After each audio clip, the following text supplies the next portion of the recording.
Universal flashing storage UFS. इस programming में बहुत सारे नए नए पार्ट्स आपको आ रहे हैं और इस नए पार्ट्स में हमें पता होना चाहिए कि कौन से सीपीयू के लिए कौन सा डंप पार्ट रीड करना है। तो ये डंप होता क्या है और ये डंप किस लिए लिया जाता है। तो नमस्कार दोस्तों, मैं महेंद्र, आपका UFS trainer. UFS part training 3 में आपका बहुत बहुत स्वागत है। चलो दोस्तों, वीडियो को शुरू करें। दोस्तों यहाँ पे मैंने एक यूएफएस आईसी कनेक्ट किया हुआ है और ये आईसी जो है मैं आपको दिखा देता हूँ। यहाँ पे ई सॉकेट से मैंने कनेक्ट किया है, सो मैं यहाँ पे कनेक्ट कर देता हूँ और कनेक्ट करने के बाद आप देख सकते हो यहाँ पे ये ई सॉकेट से मेरा कनेक्ट हो रहा है। ये पार्टीशन के हिसाब से अगर आप देखोगे तो पार्टीशन के हिसाब से आप देख सकते हो ये लून 0 है, लून 1 है, लून 2 है और ये जो है ये एमटीके का इंटरफेस है। एमटीके इंटरफेस का सीपीयू लगा हुआ है और इस एमटीके के सीपीयू को हम डंप के द्वारा किस तरह से रीड करते हैं। तो हाउ टू रीड डंप। सबसे पहले डंप होता क्या है मैं आपको बता देता हूं। What is the dump. So देखिए, डंप पहले समझना बहुत इंपॉर्टेंट है। डंप समझने के लिए मैं आपको पहले इसका एक स्ट्रक्चर या इसका एक इंफ्रा बता देता हूं। सो फॉर एग्जांपल के लिए समझो ये एक तरह का आपकी हार्ड डिस्क है, that is your hard disk. Okay, और इस हार्ड डिस्क में जैसे कि C colon, D colon, E colon इन जैसे पार्टीशन होते हैं, वैसे ही इसके अंदर भी एक पार्टीशंस लगे होते हैं। सो आप यहाँ पे देख सकते हो, यहाँ पे लून पार्टीशन 0, 1, 2। सो यहाँ पे नॉर्मली 3 पार्टीशन आपको दिखाई दे रहा होगा। ये एक है 2, 0 और 1 और ये जो 2 पार्टीशन है ये बूट पार्टीशन है। मोबाइल को बूट करने के लिए यूज किया जाता है। लेकिन जो मेन पार्टीशन है जो लून 0 है, इसके अंदर जो छोटे छोटे क्रिस्टल या क्रिटिकल पार्टीशंस बोलते हैं उसे, क्रिटिकल पार्टीशन होते हैं। ये क्रिटिकल पार्टीशन जो छोटे छोटे क्रिटिकल पार्टीशंस होते हैं, जैसे कि छोटे छोटे पार्टीशंस, इन छोटे पार्टीशंस के कलेक्शन को कहा जाता है डंप। सो डंप का मतलब होता है the collection of all file. और कौन से फाइल्स को डंप में हम क्रिएट कर सकते हैं मैं बता देता हूं। सो इसमें अगर हम आते हैं यहां पे देखिए, सो यहां पे आप देखिए लून 0 मेन बूट है, लून 2 मेन बूट 2 और लून 0, लून 1, लून 2। सो सबसे पहले मैं बूट पार्टीशन के लिए यहां पे मैं लून 1 और लून 2 को ले लेता हूं और यहां पे लून 2 को सिलेक्ट कर देंगे। देखो मैंने लून 0 ले लिया, लून 0, लून 1 और लून 2, ये मेरा डंप हो गया। अभी मुझे इसको रीड करना है तो मैं यहां पे टिक कर दूंगा और यहां पे सिलेक्ट, आप देख सकते हो रीड सिलेक्टेड रॉन्ग पार्टीशन, इसके अंदर आ जाऊंगा और मुझे अभी यहां पे देखिए बहुत सारी साइज आपको दिखाई दे रही है। सो आपको डंप मिनिमम 512 होना चाहिए और मैक्सिमम आपका 1 GB चल जाएगा। इससे ज्यादा डंप लेने की आवश्यकता नहीं है। अभी ये क्यों नहीं है मैं आपको आगे जाके बता देता हूं। और अगर आप डंप ले भी नहीं सकते हो या डंप आपको रीड नहीं हो पा रहा है तो क्या करना है ये भी बता देता हूं। तो यहां पे मैं सिंपली 512 MB पे सिलेक्ट कर दूंगा। यहां पे मुझे लोकेशन पूछ रहा है, सो मैं डेस्कटॉप पे आ जाता हूं। डेस्कटॉप पे आने के बाद एक माय लोकेशन देखिए, आप देख सकते हो मैंने न्यू फोल्डर 3 में कर दिया, ओके कर देता हूं।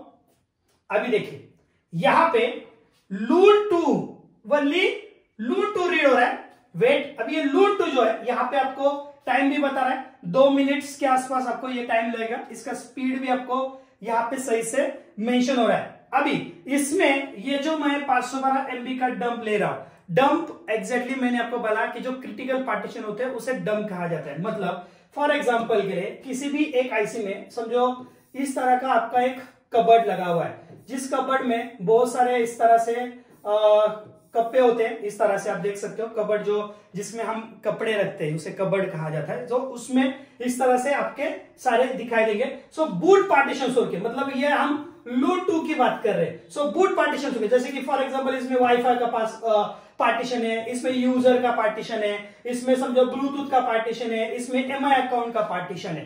तो हम क्या करते हैं कि जैसे ही हम डंप रीड करते हैं, सो डंप रीड करने के बाद इसके अंदर के पार्टीशन को हम रीड करते हैं, ठीक है। लेकिन जब ये रीड होता है और रीड होने के बाद जब ये इरेज होता है, इरेज होने के बाद क्या होता है कि ये जो पार्टीशन है, ये आपका जो कबर्ड है इस तरह से खाली हो जाता है, इस तरह से और इस तरह से खाली होने के बाद जब तक हम इसे वापस से उसके साइज के हिसाब से अगर हम उसके कबर्ड के कप्पे नहीं बनाएंगे तो वो डंप क्रिएट नहीं होगा या डंप काम में नहीं आएगा। तो हम क्या करते हैं कि जब भी हम इरेज करते हैं तो इस तरह से खाली होता है, और इरेज होने के बाद हम वापस से उसी के ऊपर नए से क्रिएट करते हैं, और ये क्रिएट होने के बाद इसी के अंदर फाइल्स लोड होती है। इसी को डंप को रीड और राइट और इरेज की प्रोसेस कहा जाती है, और डंप जरूरी है इन सारे चीजों के लिए। अभी यहां पे अगर मैं दिखा देता हूं, देखिए लून 2 जो है अभी 20-21 सेकेंड में लोड हो जाएगा। आप देख सकते हो यहां पे मेरा लून 2 रीड हो गया, लून 0 रीड हो गया, लून 1 रीड हो गया। सो इस तरह से मैंने डंप को रीड कर दिया। अभी एक बार हम शो करके देखते हैं कि क्या ये रीड हुआ है कि नहीं। सो मेरा फोल्डर है यहाँ पे, आप देख सकते हो। सो इसमें इस फोल्डर में देखिए लून 0 आप देख सकते हो। लून 0 की साइज अगर आप देखोगे, सो ये लून 0 है 4 MB, लून 1 4 MB, और ये 512 MB का आ गया। इसके साथ और एक पार्टीशन आता है, और बहुत इंपॉर्टेंट है, जिसको हम कॉन्फ़िगरेशन बोलते हैं। ये कॉन्फ़िगरेशन पार्टीशन जो होता है, चिप कॉन्फ़िगरेशन, ये OTP होता है। इसी से सारा UFS का एक खेल चलता है। अगर हम बात करेंगे तो जैसे eMMC में आपका EXT CXT होता है, वैसे ये UFS का चिप कॉन्फ़िगरेशन फाइल होती है। तो इस तरह से आपका ये डंप आप रीड कर सकते हो। अभी इसके अलावा आपको चाहिए इसके क्रिटिकल पार्टीशन।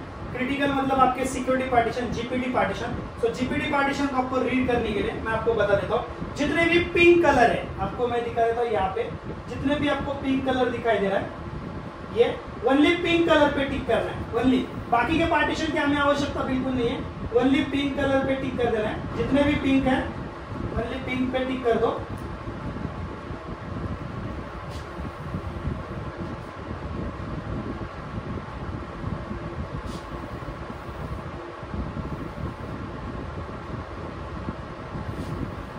ओके, अभी इसके अलावा ये तो पिंक कलर के पार्टीशन आपको लेने ही लेने हैं, लेकिन इसके अलावा आपको 2 और फाइल एक्स्ट्रा लेनी है। पहली अगर आप देखोगे तो यहाँ लिखा है बैकअप GPD मतलब गाइड पार्टीशन टेबल। सो सबसे पहले बैकअप GPD को टिक करना है, और उसके बाद और एक पार्टीशन आएगा आपको, और वो होगा प्राइमरी GPD। सो ये प्राइमरी GPD जो है, इसको भी आपको प्राइमरी GPD को भी टिक करना है। सो 2 पार्टीशन आपको लेने हैं। अभी ये क्यों मैं आपको बता देता हूँ। सबसे पहले आपको ये पार्टीशन लेना है, और यहाँ से आपको रीड पे टिक करना है। सेम फोल्डर में और एक फोल्डर बना देंगे, और यहाँ पे इस फोल्डर में न्यू फोल्डर आपको दिखाई दे रहा है, वहां पे मैं ओके कर देता हूँ। आप इसे नाम दे सकते हो, जो भी आपका मॉडल है, मॉडल वाइज नाम देके आप कर सकते हो। अभी मैंने यहाँ पे बस आपको समझाने के लिए न्यू फोल्डर डाल दिया है। सो जितने भी लून पार्टीशन, अभी देखिए इंपॉर्टेंट पार्टीशन के बारे में मैंने लास्ट क्लास में आपको ऑलरेडी पढ़ा हुआ था कि कौन से इंपॉर्टेंट पार्टीशन होते हैं। मैंने जो अभी आपको बताया ये MTK के बारे में होता है। इसके अलावा कॉलकॉम होता है, थोड़ा अलग होता है, इतना कुछ अलग नहीं होता है। तो अगर आप चाहते हो तो कॉलकॉम और एक्सोनोस का भी डंप कैसे रीड किया जाए, तो मैं आपको नेक्स्ट पार्ट में उसके बारे में एक्सप्लेन कर दूंगा। लेकिन आप अगर सच्ची में चाहते हो कि नेक्स्ट पार्ट होना चाहिए, तो जस्ट आपको सिंपली टाइप करना है चैट बॉक्स में नेक्स्ट। अगर आपके नेक्स्ट कमेंट आते हैं तो मुझे पता चलेगा कि हाँ आप उस पार्ट को देखने में इंटरेस्टेड हो। आपके हर एक कमेंट, हर एक लाइक मुझे मोटिवेट करते हैं, और नए नए कंटेंट्स आप लोगों को लेके आने के लिए प्रेरित करता रहता हूँ और होता हूँ। तो आपके कमेंट्स मेरे लिए एक टॉनिक की तरह, तो आपके कमेंट्स मुझे आने चाहिए, जिससे मैं नेक्स्ट पार्ट को और आसानी से बना के दूंगा।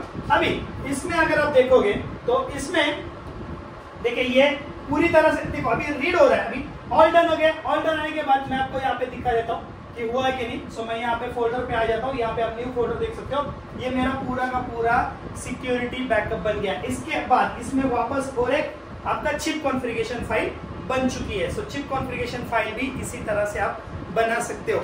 अभी इसमें मैंने आपको एक्सप्लेन किया था यहाँ पे डंप किस तरह से ले सकते हो। अभी इसे हम अगर इरेज करते, ठीक है, या फॉर एग्जांपल अगर आप रीड करते वक्त डंप को एरर आ रहा है, तो आपको सारे डंप की आवश्यकता बिल्कुल नहीं है। आपको बस प्राइमरी जीपीटी और बैकअप जीपीटी और क्रिटिकल पार्टीशन की आवश्यकता है। आपका ये जो प्राइमरी जीपीटी है, इसी के अंदर सारे डंप के पार्टीशंस छुपे होते हैं। आप उसे इरेज करके ओनली प्राइमरी जीपीटी को राइट कर दोगे, सारे पार्ट्स बन जाएंगे और उसी के अंदर आप आपके पार्टीशंस को अपलोड कर सकते हो। उसके बाद आप यहीं से इरेज कर सकते हो और यहीं से राइट भी कर सकते हो। सो इरेज करने के लिए सिलेक्ट एंड इरेज। ठीक है, मैंने तीनों पार्टीशन को सिलेक्ट कर दिया और यहाँ से इरेज कर दिया। देखो ऑल डन हो गया। ऑल डन होने के बाद मैं इसे क्लोज करता हूँ एंड कनेक्ट करता हूँ। सो मैंने रीड करके बताया, आपको अभी इरेज करके दिखा रहा हूँ और अभी मैं राइट करके भी दिखा दूंगा। देखो अभी जैसे ही मैंने लिखा सारे पार्टीशन चले गए। सारे पार्टीशन चले गए, नॉर्मली आप डंप को राइट कर सकते हो। सिंपली डबल क्लिक करो यहाँ पे और जो मेरा डेस्कटॉप पे डंप मैंने डाला हुआ है न्यू फोल्डर 3 के हिसाब से यहाँ पे, और जस्ट सिलेक्ट लून 0। जैसे ही लून 0 सिलेक्ट करोगे यहाँ पे वो पूछेगा कि बाकी के जो रॉम है वो आपको अपने आप आने चाहिए या नहीं। सो जैसे ही मैं यस करता हूँ, यस करने का देखो सारे पार्टीशन आ गए। आप देख सकते हो सारे के सारे पार्टीशन देखो ब्लैंक है। मैंने जैसे कबर्ड के बारे में बताया था ना उस तरह से। सो इस तरह से आपको ये ब्लैंक दिखाई देगा और सिंपली आपको यहाँ से इसे राइट कर देना है। ठीक है, सो रीड कर दिया, राइट कर दिया। राइट करने के बाद आपको सारे पार्टीशंस दिखाई देंगे। सो वेट, अभी यहाँ पे देखिए टोटल मुझे 4 मिनट के आसपास यहाँ पे वो दिखाई दे रहा है। अगर आपके पास डंप नहीं है तो अगर आपने प्राइमरी जीपीटी लिए तो वो भी मैं आपको क्या इसका इंपॉर्टेंस है ये भी मैं आपको बता देता हूँ। सो देखो दोस्तों, यहाँ पे मेरा डंप पूरी तरह से राइट हो चुका है। सो मैं यहाँ पे इसे क्लोज करके वापस कनेक्ट करके चेक करके दिखाता हूँ तो सारे पार्टीशंस मेरे आपको शो हो जाएंगे। देखिए, सो लून 0 1 आ गया। अभी जीपीटी पार्टीशन जो देखो आपको दिखाई दे रहे सारे पार्टीशन आपको यहाँ पे शो हो जाएंगे। सो इस तरह से आप डंप राइट कर सकते हो। लेकिन अगर आपके पास ओनली प्राइमरी जीपीटी और बैकअप जीपीटी है तो उससे भी आप डंप क्रिएट कर सकते हो। तो उसके लिए मैं वापस इसे इरेज कर देता हूँ और आपको दिखा देता हूँ। इरेज होने के बाद प्राइमरी जीपीटी का एग्जैक्टली क्या रोल है। सो प्राइमरी जीपीटी के अंदर क्या क्या होता है, सो ये आप HDFC टूल से देख सकते हो, 7zip में खोल के देख सकते हो। सो ये हमारा जो HDFC टूल का जो ट्रेनिंग मॉड्यूल है जिसमें आप अलग अलग तरह के IMEI नंबर रिपेयर कर सकते हो, सारी चीजें आप करके देख सकते हो। ये सारा हमारा ट्रेनिंग सेशन में आपको कवर अप किया जाएगा। हमारा जो ऑनलाइन का ट्रेनिंग क्लास है वो 30 डेज से लेकर 40 डेज का होता है। लाइव क्लास होता है, रात को 10 बजे चलेगा, जिसमें आपको इन जैसे और टिप्स एंड ट्रिक्स आपको बताए जाएंगे। सो यहाँ पे आप देखिए पूरी तरह से क्लोज हो गया एंड कनेक्ट। देखिए पूरी तरह से ये हो गया। अभी नॉर्मली लून 0 लून 1 नहीं डालोगे तो भी चलो, लून 2 डालता हूँ मैं। यहाँ पे लून 2 को सिलेक्ट कर देता हूँ, ओनली लून 2 सिलेक्ट कर दिया। देखिए लून 2 में आपको ओनली क्या करना है, ओनली प्राइमरी जीपीटी, कुछ नहीं डालना है आपको, ओनली प्राइमरी जीपीटी डालना है।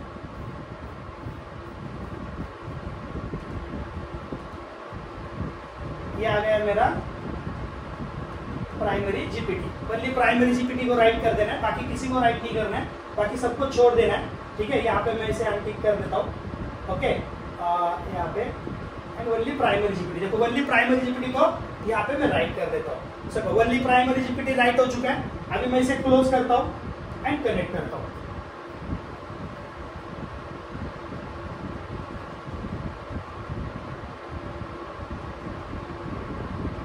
देखो जैसे मैंने एक ही फाइनली मेरा सारा का सारा जीपीटी पार्टीशन आ गया।